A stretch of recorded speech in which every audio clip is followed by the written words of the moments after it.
যোৱা ২ বছৰৰ মুখ্যমন্ত্ৰীৰ যিটো এটা ভিজন, যিটো এটা কাম কৰাৰ যিটো এটা ইচ্ছা বা আমাক দি কেনে কেনেকৈ কাম যিটো কৰাইছে, এইটো অতুলনীয়। এইটো ক'বলৈ গ'লে বিৰাট বিৰাট সময়ৰ কথা আৰু তেওঁ সদায় মনিটাৰিং কৰিছে, সদায় আমাক গ্ৰাউণ্ড লেভেলৰ মানুহৰ লগত কেনেকৈ কাম কৰিব লাগে এইখিনি বস্তু আগৰ পৰা মুখ্যমন্ত্ৰী ডাঙৰীয়া একদম মানুহৰ পৰা কেনেকৈ থাকিব লাগে, কেনেকৈ কাম কৰিব লাগিব, কেনেকৈ কথা পাতিব লাগিব, কি কৰিলে আপোনালোকৰ সমষ্টিত লাভ হ'ব, সেইবোৰো এটা এটা এটা ছাইড এটা আছে। লগতে আমি সংগঠনতো আমি দেখা পালোঁ যে আফটাৰ ডিক্লেৰেশ্যন অফ টিকটটো যেতিয়া ডিক্লেয়াৰ হয়, আগতে কিবা অকণমান ইফাল সিফাল অকণমান থাকে আৰু কোনোবা কেণ্ডিডেট থাকে, কিন্তু আপুনি যেতিয়া বিজেপিৰ প্ৰাৰ্থী হ'ব তাৰপিছতে আৰু বেলেগ একো নাই আৰু দিন ৰাতি সিহঁতে এক কৰি দিয়ে আৰু কেনেকুৱা জিকাব লাগিব।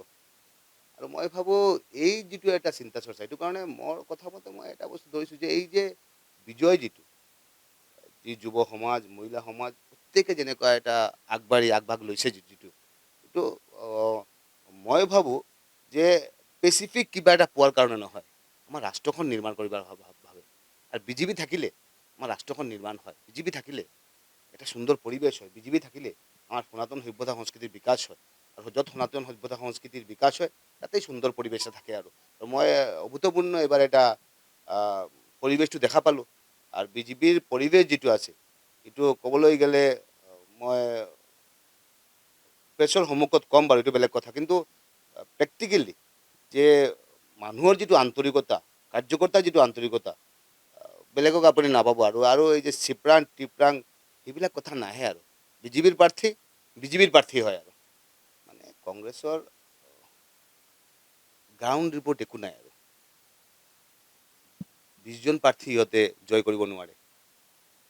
কিবা চৰকাৰ বনাই দিবৰ কাৰণে কিবা চিকে দীপ কুমাৰ আহে, কিবা মিটিং কৰে, কওকচোন এইবিলাক কথাৰ কোনো জাষ্টিফিকেশ্যন আছে? আগতে আমাক দি কৰাইছিলে দিচাং ৰিচৰ্টত যাই কেনে কিবা চৰকাৰটো হৈ যাব, ইটো দপ্তৰ আপুনি পাব, ইটো দপ্তৰ, এই যে নাটকবাজি কৈ থাকে এইবিলাক মানুহৰ ওচৰত যিটো ভাৱমূৰ্তি, কংগ্ৰেছৰ যিটো ভাৱমূৰ্তি, এইটো কাৰণে কংগ্ৰেছৰ ভাৱমূৰ্তিটো নাইকিয়া হৈ আছে। আৰু আপুনি যদি কয় যে একপিনে সনাতন বিধায়ক, একপিনে হেৰিয়া, আচলতে কথাটো আমি আগৰ পৰা কৈছোঁ, একে হৈছে আৰু কংগ্ৰেছ দলটো যিটো আছে এই দলটো আজিৰ দিনত আমি যদি কৈ থাকোঁ যে না কংগ্ৰেছৰ হেৰি হৈছে তুষ্টিকৰণৰ ৰাজনীতি, কংগ্ৰেছৰ সাম্প্ৰদায়িক ৰাজনীতি, এইবিলাক সৰু শব্দ হয় কংগ্ৰেছৰ কাৰণে।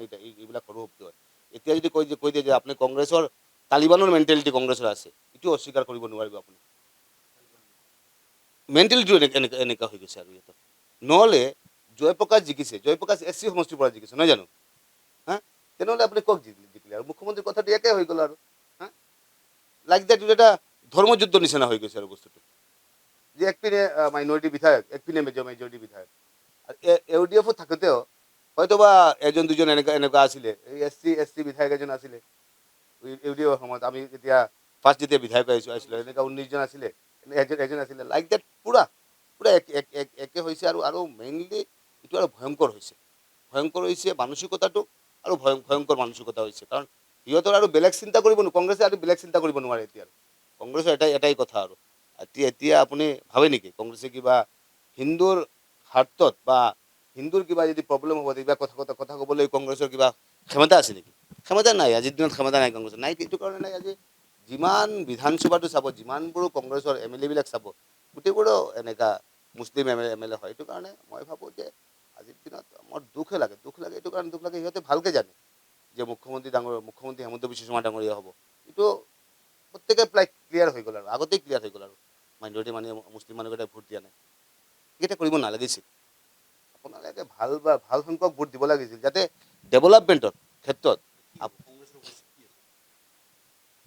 ভৱিষ্যতটো সিহঁতৰ ভৱিষ্যতটো নষ্ট কৰিছে। আৰু মানুহৰ চিন্তা চৰ্চাটো কি, মানুহে কি বিচাৰে, সদায় মানুহৰ যদি এনেকুৱা গোটেই বস্তু যদি মানুহৰ যদি এণ্ট্ৰি কৰি থাকে কেনেকুৱা হ'ব। আৰু ৰাম মন্দিৰ হওঁতে কংগ্ৰেছ কি আমি নাযাওঁ, চিটিএনচি এমেণ্ডমেণ্ট বিল না আমি এইটো এণ্ট্ৰি কৰিম বাৰু।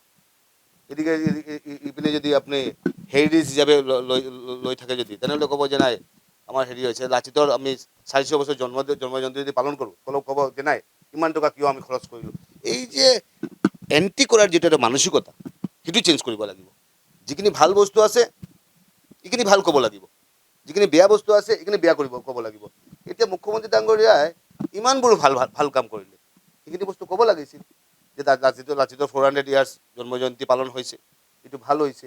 হেৰিটেজ হিচাপে ঘোষণা কৰিছে, এইটো ভাল কৰিলে। চিটিজেনশ্বিপ এমেণ্ডমেণ্ট বিল, হিন্দু মানুহৰ কাৰণে কিবা এটা বিল অনা হৈছে, ভাল কৰিলে বস্তুটো। ৰাম মন্দিৰ, ইমান দিনৰ পিছত ৰাম মন্দিৰ হৈছে, ভাল হ'ল বস্তুটো। আমাৰ সভ্যতা সংস্কৃতিৰ বিকাশ হয়।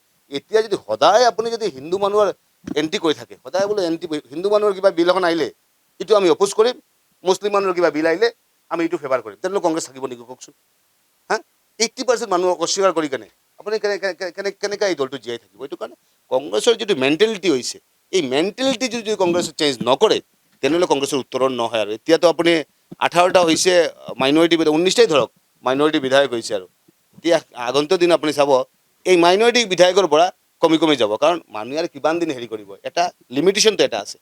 যে সিহঁতৰ নেতৃত্বত কি চলি আছে, মই ভাবোঁ যে ৰাষ্ট্ৰবাদী এটা কম সংখ্যক মুছলিম, ৰাষ্ট্ৰবাদী মুছলিম হয়, একদম নগণ্য মুছলিম, সেইকেইটা আমাৰ লগত আছে। বাকীখিনি মুছলিমে আমাক ভোট দিয়া নাই। আচলতে পাকিস্তান বাংলাদেশ এইবোৰো মেণ্টেলিটি লৈ যিবিলাক থাকে, সেইবিলাকে আমাক ভোট নিদিয়ে। আৰু সনাতন সংস্কৃতি সভ্যতাৰ প্ৰতি তেওঁৰ বিশ্বাসটো যেতিয়া আছে, আৰু এতিয়া আৰু 19জন বিধায়ক হয়, তাৰ মাজত এজনে হিন্দু বিধায়ক হয়, সি কেনেকৈ থাকিব? আৰু মই একদম আপোনালোকে অন ৰেকৰ্ড আমি কৈছোঁ যে লাষ্ট যেতিয়া আমাৰ এটা হেৰি হৈছিল, বিধানসভা যেতিয়া হৈছিল, মই কৈছিলোঁ যে ৰাম ভক্তবিলাকৰ আধাৰ কাৰ্ডৰ কি হ'ব? আৰু মুখ্যমন্ত্ৰী ডাঙৰীয়াই কৈছে না পজিটিভলি লৈছে না, এইটো ৰাম ভক্তবিলাকৰ আধাৰ কাৰ্ডৰ কাৰণে আমি পজিটিভলি কিবা এটা কৰিম, কাৰণ এইবোৰ আমাৰ কৰিব লাগিব, কাৰণ এইবোৰো আমি বিচাৰোঁ যে ৰাম ভক্তবিলাকৰ হ'ব লাগে। মই যেতিয়া CLP মিটিঙত গ'লোঁ, আমাক মাইনৰিটি বিধায়ক এজনে ক'লে, আপুনি কিয় ৰাম ভক্ত ক'লে, আপুনি কিয় ৰহিম ভক্তটো কোৱা নাই?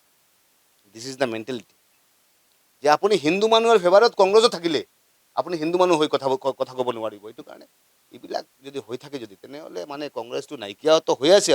আৰু মই ভাবোঁ যে এনেকুৱা হয় যদি, তেনেহ'লে আৰু আমাৰ সভ্যতা সংস্কৃতিৰ কাৰণে কিন্তু এটা ভাবুকি, কংগ্ৰেছ এটা ভাবুকি হৈ থিয় হ'ব। এইটো কাৰণে আপোনালোকে কিবা যুৱ সমাজৰ উন্নয়নৰ কাৰণে, মহিলাৰ উন্নয়নৰ কাৰণে আৰু পজিটিভলি কিবা এটা কওক। আৰু যে না এইবোৰ স্কিম আপুনি ধৰিছে, বিগত দিনে আমি কংগ্ৰেছ হয়, আমি এইখিনি বস্তু পৰা নাই। আমি আপোনালোকে 1.5 লাখ 2 লাখ চাকৰি দিলে, আমি কংগ্ৰেছে পৰা নাই। আপোনালোকে এটা কাম কৰক, এইবাৰ আপোনালোকে আৰু 2 লাখ চাকৰি দিয়ক। আৰু এইটো আমি পজিটিভলি ল'ব। আৰু আপুনি 2 লাখ চাকৰি দিলোঁ, সিহঁতে যদি কৈ থাকে যে না এই 2 লাখ চাকৰি দিলে, কিয় চাকৰি দিলে, এই চাকৰি দিওঁতে আমাৰ ইটো ভুল হৈছে, এনেকুৱা হৈছে। আৰু ইমান স্বচ্ছতাৰে কোনে চাকৰি দিব পাৰিব? এইটো কাৰণে মই ভাবোঁ কংগ্ৰেছৰ এই মেণ্টেলিটিয়ে কংগ্ৰেছটো নাইকিয়া হৈ যাব। আৰু কংগ্ৰেছক মই এতিয়াও কৈছোঁ, আৰু আপোনালোকে পজিটিভলি থাকক, পজিটিভলি থাকিলে ৰাইজে আপোনালোকক ভাল পাব। আৰু যদি নিগেটিভলি সদায় থাকে, যদি ৰাইজে আপোনালোকে ভাল নাপায়, আপোনালোকে পৰাজয়, আপোনালোকৰ মানে যিটো ৰিজাল্ট যিটো হ'ব, এইটোৱে ৰিজাল্ট হ'ব। আৰু যিকোনো খবৰৰ বাবে যোগাযোগ কৰক আমাৰ এই নম্বৰত 9181 307 221।